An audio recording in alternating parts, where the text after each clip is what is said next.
594 কোটি টাকা ব্যয়ে ব্রাহ্মণবাড়িয়ার তিতাস গ্যাস ফিল্ডে শুরু হয়েছে দেশের প্রথম গভীর অনুসন্ধান কূপ খনন। মাটির প্রায় 5600 মিটার গভীরে এই কূপ খননের সময় লাগবে প্রায় 7 মাস। আর সবকিছু পরিকল্পনা অনুযায়ী এগুলে এখান থেকে প্রতিদিন পাওয়া যেতে পারে প্রায় 15 মিলিয়ন ঘনফুট গ্যাস। বাংলাদেশের সবচেয়ে পুরনো ও গুরুত্বপূর্ণ গ্যাস ক্ষেত্রগুলোর একটি তিতাস। এই ফিল্ড থেকেই বর্তমানে 22টি কূপের মাধ্যমে প্রতিদিন প্রায় 325 মিলিয়ন ঘনফুট গ্যাস জাতীয় গ্রিডে সরবরাহ করা হচ্ছে।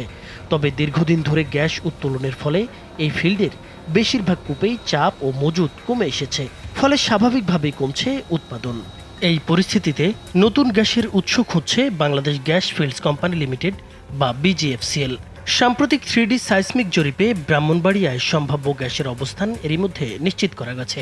রবিবার উদ্বোধন হওয়া এই প্রকল্প সংশ্লিষ্টরা বলছেন, এখানে 1 থেকে 1.5 ট্রিলিয়ন ঘনফুট গ্যাসের মজুদ থাকতে পারে।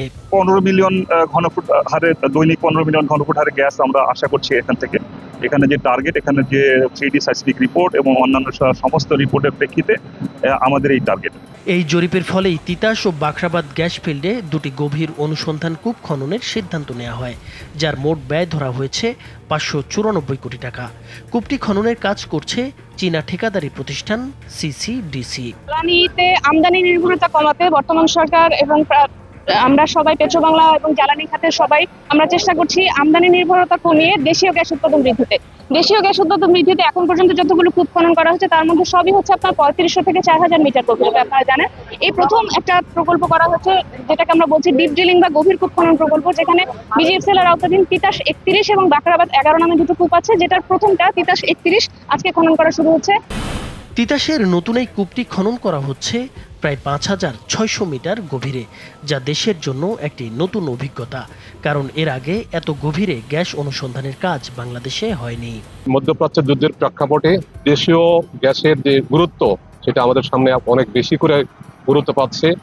এরকম একটা ক্রান্তিকালে পেট্রোবাংলা এবং জ্বালানি খনিজ সম্পদ মন্ত্রণালয়ের উদ্যোগে 26 সালের মধ্যে 50টি কূপ এবং 28-29 সালের মধ্যে 100টি কূপ খননের যে মহতী পরিকল্পনা বাস্তবায়িত হতে যাচ্ছে, তার আওতায় আজকে এই 56,600 মিটার গভীরতায় আজকে এই কূপের স্পাডিং কার্যক্রম অনুষ্ঠিত হতে যাচ্ছে।